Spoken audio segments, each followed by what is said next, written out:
নোয়াখালীর শহীদ ভুলু স্টেডিয়ামে শুক্রবার সকাল থেকেই ভিড় তরুণ ফুটবলারদের। ছয়ানী স্পোর্টিং ক্লাব ঢাকার আয়োজনে পায়োনিয়ার ফুটবল লিগ 2026 উপলক্ষে অনূর্ধ্ব-16 খেলোয়াড় বাছাই কার্যক্রম ঘিরে তরুণ ফুটবলারদের স্বপ্ন এখন এক মাঠে। নোয়াখালী সহ দেশের বিভিন্ন জেলা থেকে আসা প্রায় 1000 ফুটবলার অংশ নেয় এই বাছাইয়ে। আমরা ঝিনাইদহ জেলা থেকে এসেছি, এই প্রতিযোগিতায় অংশগ্রহণ করেছি।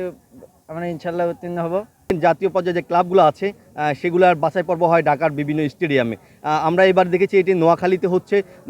বাংলাদেশের বিভিন্ন জেলা থেকে বিভিন্ন খুদে খেলোয়াড়রা যারা আছেন, যারা নিজেদেরকে আগামী দিনে জাতীয় পর্যায়ে নিতে চাচ্ছেন, তারা এই ক্লাবে অংশগ্রহণ করার জন্য আজকে নোয়াখালী এসেছেন। আমার স্পোর্টস ক্যারিয়ারে একটা ট্রায়াল ম্যাচে এত খেলোয়াড় আমি ঢাকা থেকে এই পর্যন্ত কোথাও দেখিনি। এটা আমাদের একটা সৌভাগ্য নোয়াখালীর জন্য, যে কিভাবে এতগুলা খেলোয়াড় আসলো সমগ্র বাংলাদেশ থেকে আসছে। খেলাধুলার মাধ্যমে একদিকে যেমন শারীরিক ও মানসিকভাবে শক্তিশালী হবে, অন্যদিকে মাদক থেকে দূরে থাকবে যুব সমাজ।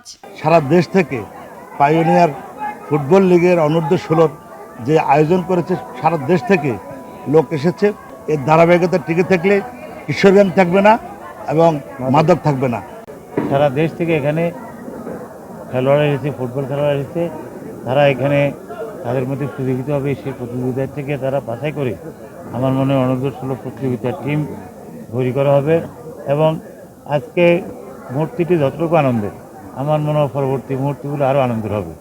এখান থেকেই বাছাই করা হবে 50 জন প্রতিভাবান ফুটবলার, যাদের দেওয়া হবে উন্নত প্রশিক্ষণ এবং বিভাগীয় ও জাতীয় পর্যায়ে খেলার সুযোগ। অতীতে এটা হয় নাই, দীর্ঘ 17-18 বছর, কিন্তু আমরা নতুন করে সুযোগ করতে যাচ্ছি। আমাদের নোয়াখালীর লোকেরা ভয়কে জয় করতে পারে এই খেলাধুলার মাধ্যমে।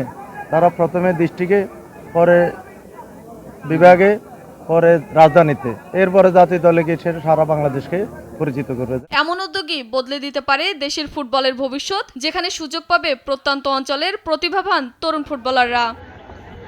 ফারজানা শিলা, নিউজ ডেস্ক, দেশ টিভি।